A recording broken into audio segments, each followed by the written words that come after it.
Hi friends, అవాజు ఈరోజు మనం ఈ వీడియోలో మహబూబ్ నగర్ జిల్లా కేంద్రానికి 12 కిలోమీటర్ డిస్టెన్స్లో ఉండి భూత్పూర్ మండల కేంద్రానికి 4 కిలోమీటర్ డిస్టెన్స్లో ఉన్న పోత్లమడుగు గ్రామంలోని శివాలయం గురించి ఈ వీడియోలో మాట్లాడుకునే ప్రయత్నం చేద్దాం.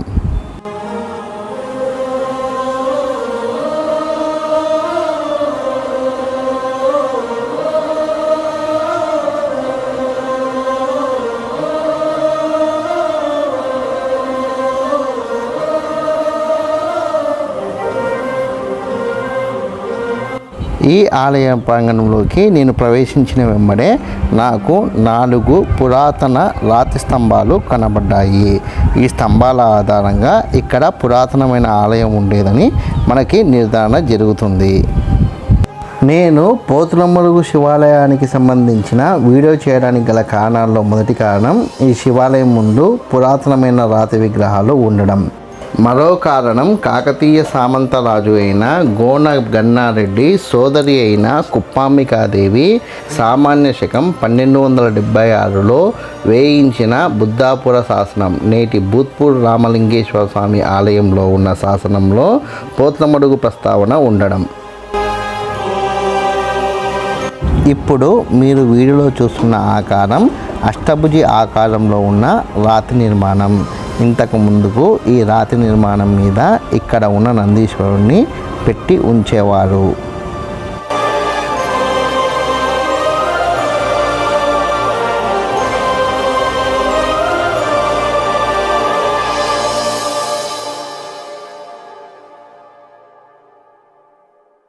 ఈ ఆలయ ప్రాంగణంలో నూతనంగా ధ్వజస్తంభన ప్రతిష్టాపన జరిగినట్టు ఇక్కడి గ్రామస్తులు మనకి సమాచారాన్ని ఇచ్చారు.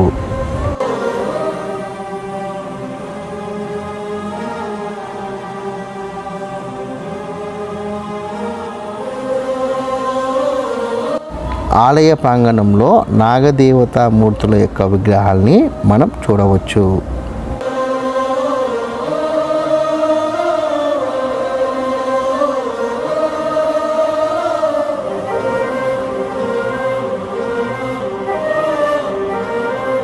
ఈ నాగదేవతా విగ్రహాల్ని నిశ్చితంగా పరిశీలిస్తే రీసెంట్గా ఈ నాగదేవతా విగ్రహాల్ని ప్రతిష్ఠించినట్టుగా మనకు తెలుస్తుంది. ఆలయ ప్రాంగణంలో పురాతన రాతి విగ్రహాలు ఉన్నాయి. ఇప్పుడు మనం చూస్తున్న రాతి విగ్రహం నందీశ్వరుడి విగ్రహం.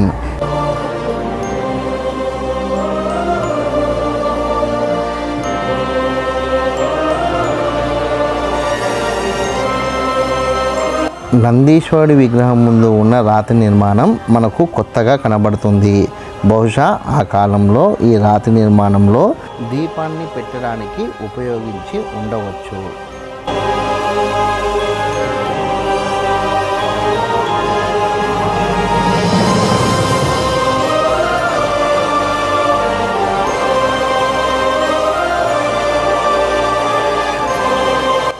ఇక్కడ ఉన్న మరొక శిల్పం పడగ విప్పిన నాగదేవత శిల్పం.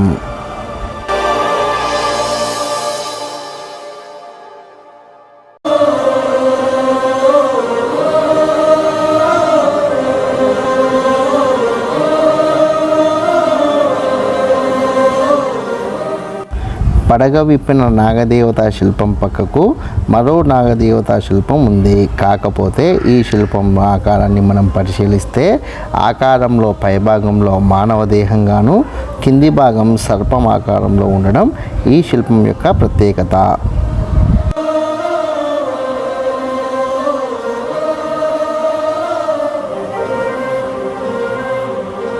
ఈ శిల్పం పక్కన ఉన్న మరో 2 శిల్పాలని మనం పరిశీలిస్తే ఈ 2 శిల్పాలు కూడా యుద్ధానికి వెళ్తున్న సైనికుడు లేదా సైనికురాలు ఆకారంలో ఉన్నాయి.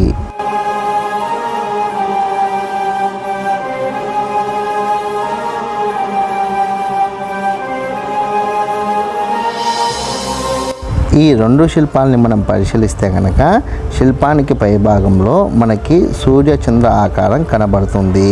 అంతేకాకుండా యుద్ధానికి వెళ్తున్న సైనికుడు లేదా సైనికురాలులాగా, అదేవిధంగా శిల్పానికి కింది భాగంలో యుద్ధానికి వెళ్తున్న కొన్ని జంతువుల్ని మనం చూడవచ్చు. కాబట్టి ఈ శిల్పంలో ఉన్న గుర్తుల ఆధారంగా ఈ శిల్పాలు కాకతీయుల కాలం నాటి శిల్పాలుగా మనం నిర్ధారించుకోవచ్చు.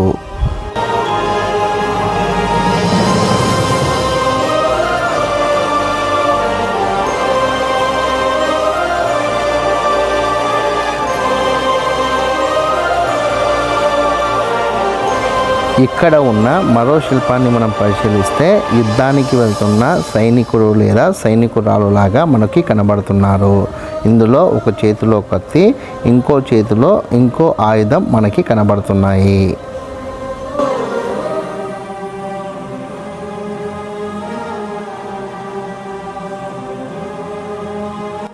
ఇక్కడ మరొక శిల్పాన్ని కూడా మనం చూడవచ్చు.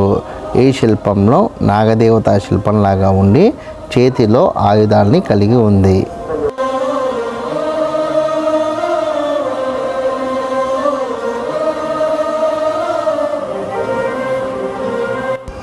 ఇక్కడ మరో శిల్పాన్ని మనం పరిశీలిస్తే ఒక సింహాసనం మీద కూర్చున్న రాజులాగా ఇక్కడ మనకు ఈ శిల్పంలో వ్యక్తులు కనబడుతున్నారు.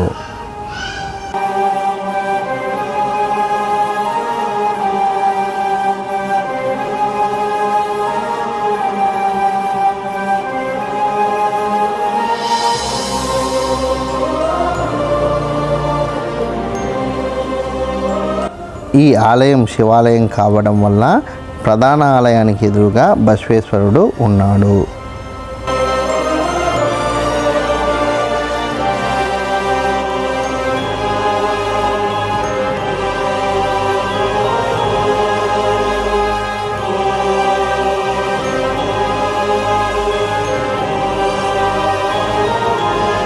ప్రధాన ఆలయానికి ఇరువైపులా వినాయకుడి మరియు కుమారస్వామి విగ్రహాలు ఉన్నాయి.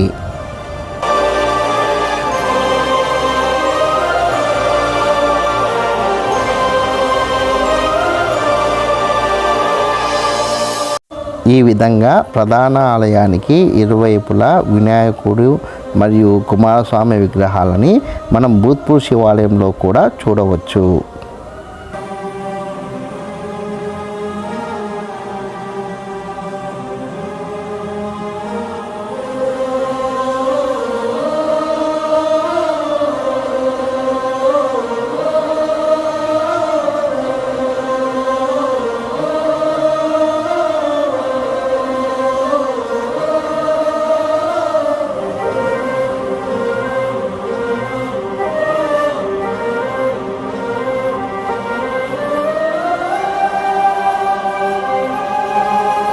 ప్రధాన ఆలయంలో ఉన్న శివలింగాన్ని మనం ఇప్పుడు చూడవచ్చు.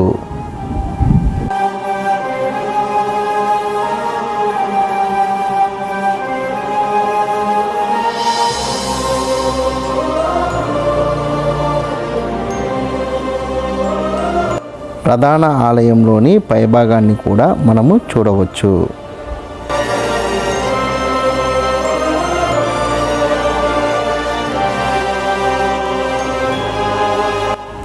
ఈ ప్రధాన ఆలయంలోని శివలింగం యొక్క పానవటం చతురస్రాకారంలో ఉంది.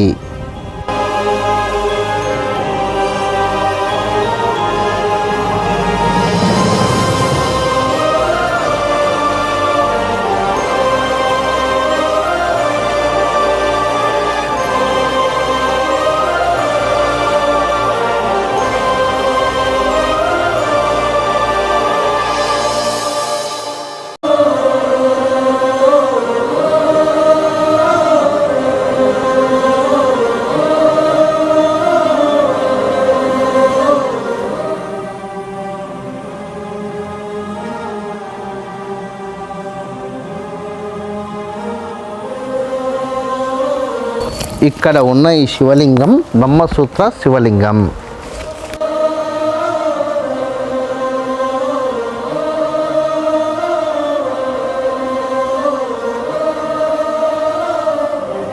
ఈ శివలింగానికి వెనుక భాగంలో పార్వతీ పరమేశ్వర విగ్రహాలు, అదేవిధంగా అమ్మవారి విగ్రహాలు కూడా ఉన్నాయి.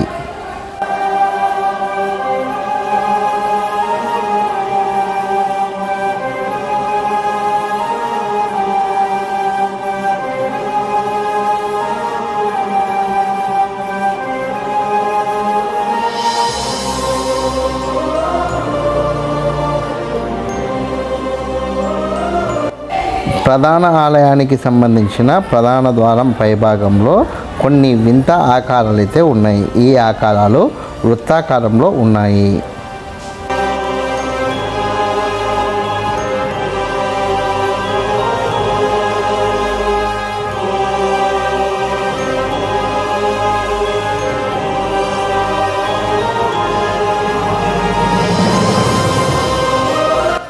ఇటువంటి వృత్తాకార ఆకారాలని మనం సహస్ర గణపతి ఆలయం వద్ద చూశాము.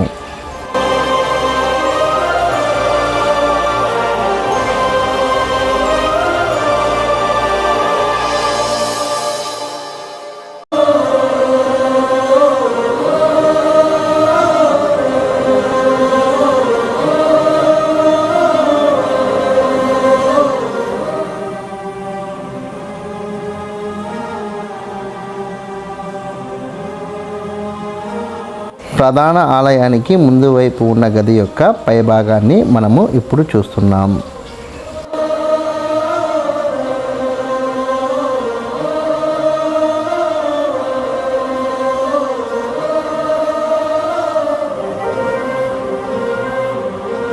నందీశ్వరుడి విగ్రహాన్ని 360 డిగ్రీస్ యాంగిల్లో చూడవచ్చు.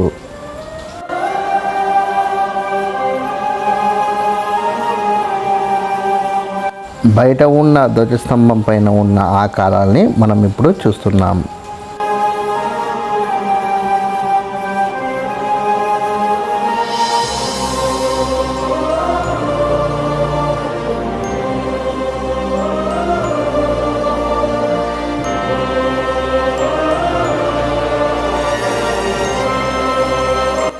ఈ శివాలయానికి సమీపంలో శిథిలావస్థమైన ఆలయం ఉందని గ్రామస్తులు చెప్పడం వల్ల అక్కడికి వెళ్ళి పరిశీలించడం జరిగింది. ఆ ఆలయానికి సంబంధించిన సమాచారాన్ని ఇంకో వీడియో ద్వారా అందించే ప్రయత్నం చేస్తాను.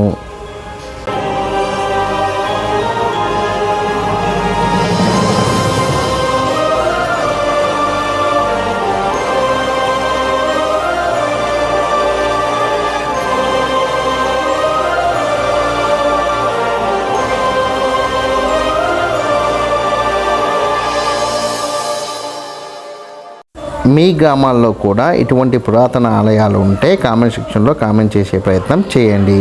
ఈ వీడియో కనుక మీకు నచ్చినట్లయితే లైక్ చేయండి, కామెంట్ చేయండి, షేర్ చేయండి. ఛానల్ని మట్టుకు ఖచ్చితంగా సబ్స్క్రైబ్ చేసుకోండి. జై హింద్, వందే మాతరం.